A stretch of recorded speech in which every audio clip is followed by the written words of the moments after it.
শিরিন, শিরিন,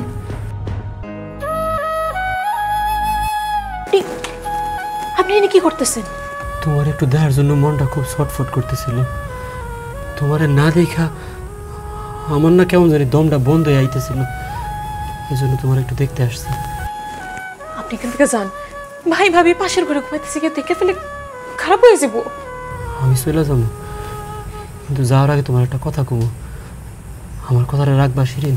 কি কথা? চলো আমরা দুজন পালায় যাই। এইসব আপনি কি কইতেছেন? আমি আপনার সাথে পালামো কেন? কারণ এটা স্যার আর কোনো উপায় নাই এখন। আমার আব্বা আম্মা আমার খালাতো বোনরা আমাদের বাড়িতে নিয়ে আসছে। আমার খালাতো বোনের সাথে ওরা আমার বিয়ে দিতে চায়, কিন্তু বিশ্বাস করো শিরিন, তোমারে স্যার আমি আর কাউরে বিয়ে করতে পারবো না। অন্য কোনো মাইয়ারে আমি বউ হিসাবে মাইনা নিতে পারবো না। চলো তুমি আর আমি পালায় দূরে কোথাও চলে যাই, গিয়ে আমরা দুজন বিয়ে করে ফেলি। আমি আপনারা আগেও কইছি আমি আপনারা বিয়ে করব না, আর আপনার লোকে পালায় যাওয়া তো প্রশ্নই আসে না। তাহলে কি করবা তুমি? এখানে থাইকা কি ধুকা ধুকা মরে যাবা? নিজের জীবনটাকে কিভাবে শেষ করে দিবা? শেষ করে দিব। আপনি এখান থেকে চলে যান, আর কোনোদিন আমার সামনে আসবেন না। না শিরিন, আমি তোমার রেখা কোথাও যাবো না। আমি তোমার ছাড়া বাঁচতে পারবো না। আমি তোমার দুইটা হাতে ধরছি, তোমার দুইটা হাতে ধরে বলতেছি তুমি আমার কথাটা রাখো। আপনি আমার হাত ছাড়েন, কেউ দেখা পালাইবো। আমি তোমার হাত ছাড়বো না, তুমি আগে আমার কথা দাও, কথা দাও, তুমি আমার লোকে পালাই যাবা। আমার পক্ষে সম্ভব না। দেখেন পাগলামি কইরেন না, জান এখান থেকে। তুমি আমার বিয়ে করবা এই কথা না বলা পর্যন্ত আমি তোমার হাত ছাড়বো না। আল্লাহর তো হয় লাগে আপনি আমার হাত দুটো ছাড়েন, বাকি দেখে পালাইলে আমার মাইরা ফালাইবো। না না শিরিন, শিরিন তুমি না না, তুমি একটু বাইরে আসো। তুমি এইখান থেকে চলে যাও। দুলা ভাই, কোনো কথা বলবা না, তুমি এখান থেকে যাও, এক্ষণ এই মুহূর্তে থেকে যাবে।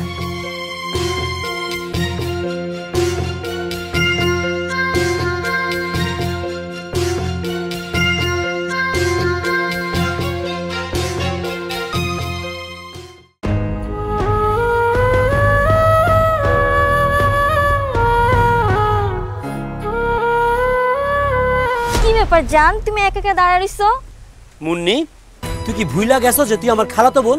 তুই আমার জান বলতেছস কোন সাহসে? আমি তোমার জান কইতেছি কারণ তুমি আমার হবু জামাই। একদম ফালতু কথা বলবি না। আমি তোর হবু জামাই, তোরে কে বলছে? ইস, মনে হয় কিছুই জানা না। তোমার লাগে আমার বিয়া ঠিক হইছে? বিয়া ঠিক করছে, বিয়াটা এখনো হয় নাই। তুই আমার খালাতো বোন, তোরে সব সময় আমি খালাতো বোনের নজরেই দেখি। আমার বউ হওয়ার স্বপ্ন দেখিস না, এটা কোনোদিনও সম্ভব না। কেন সম্ভব না? আমি কি দেখতে খারাপ? তুমি জানো কত পোলা আমার লাগে পাগল? আমার মতো যে একটা সুন্দরী বউ পাইতেছো, এটা তোমার ভাগ্য। তোর মতো সুন্দরী বউ আমার দরকার নাই। তুই আমারে বিরক্ত করিস না, তোর আল্লাহ খোদার দোহাই লাগে। তুই এখান থেকে যা। না, আমি যাবো না। তোমার লাগে এখানে থাইকে আমি প্রেম করবো, আদর করবো, সোহাগ করবো। আরে বেয়াদব ফাজিল অসভ্য সেরি, তোর সাহস কেমন হলো তুই আমারে জড়ায় ধরার? লজ্জা লাগে না? না লজ্জা শরম সব খেয়ে ফেলাইছস? খবরদার কইতাছি মুন্নি, তুই আর কোনোদিন আমার চোখের সামনে পড়বি না।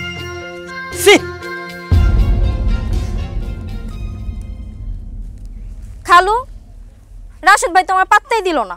আজকে পাত্তা দেয় নাই তো কি হয়েছে, কালকে পাত্তা দিব। রাশেদের সাথে এমন ভাবে জুকের মতো লাইগা থাকবি, চলে বলে যেমন করে হোক রাশেদের মন তোর জয় কমই লাগবে। কিন্তু কেমনে সম্ভব? সে তো আমার পছন্দই করে না। আধুনিক যুগের মাইয়া হইয়া একটা ছেলেরে পটাইতে পারো না, এটাও কি শিখাই দেওয়ান লাগবো? শোন আগে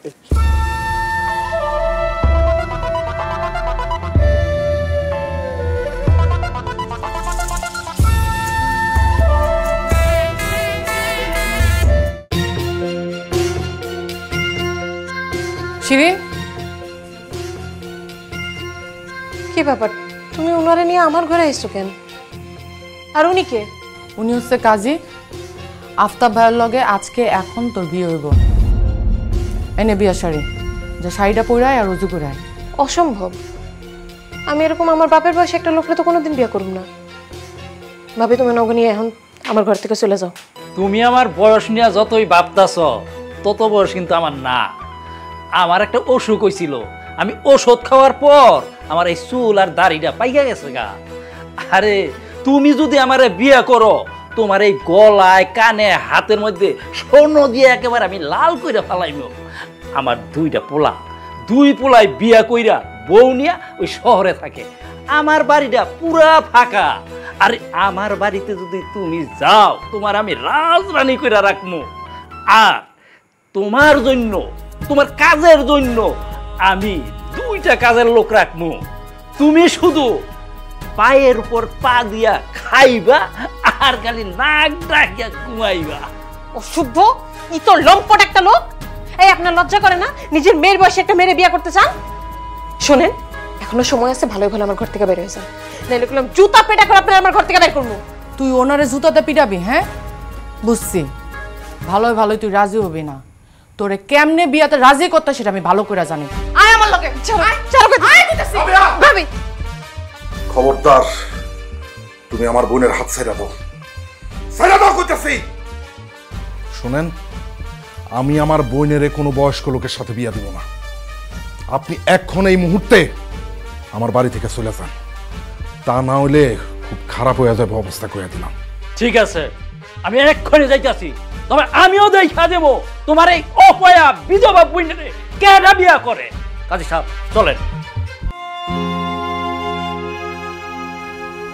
রাবেয়া, তুমি আমার বোনের খুব ভালো করে চিনো, জানো সে অনেক ভালো মেয়ে, শিক্ষিত একটা মেয়ে।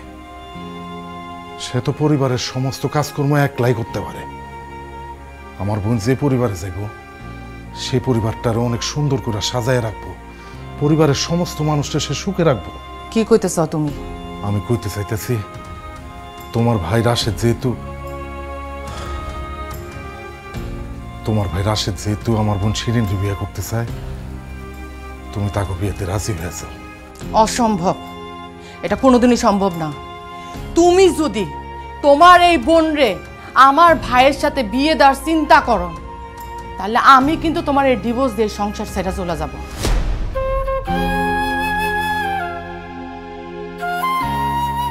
না ভাবি, তুমি তোমার এই সাজানো গোছানো সুন্দর সংসারটা ছেড়ে যাও না। আমি বুঝছি সবার জীবনের সমস্যা আমি, তুমি চিন্তা করো না, আমি সবার জীবনের এই সমস্যার সমাধান করে দিতেছি।